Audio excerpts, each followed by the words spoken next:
un jeune enseignant, au début des années 90, gagnait plus de 2 fois le SMIC, alors qu'aujourd'hui, un jeune enseignant qui débute gagne 1,1 fois le SMIC. Le salaire moyen aujourd'hui dans la territoriale est inférieur au salaire moyen du secteur privé. Si l'on veut recruter, il faut augmenter les salaires.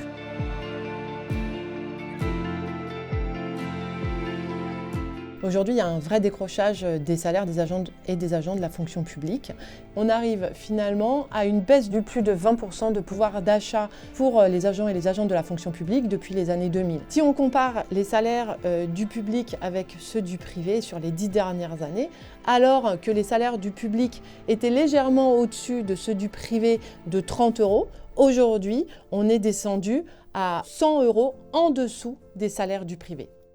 C'est un problème d'abord de rémunération et de pouvoir d'achat, mais aussi un problème de recrutement, puisque parmi tous ces métiers comme électricien ou menuisier, les salaires ne sont pas assez attractifs pour qu'ils viennent dans la fonction publique territoriale. D'autres métiers sont aussi touchés, comme dans le secteur médico-social, avec les assistantes sociales par exemple, ou les éducateurs de l'aide sociale à l'enfance, qui ont des rémunérations plus basses que dans le secteur privé.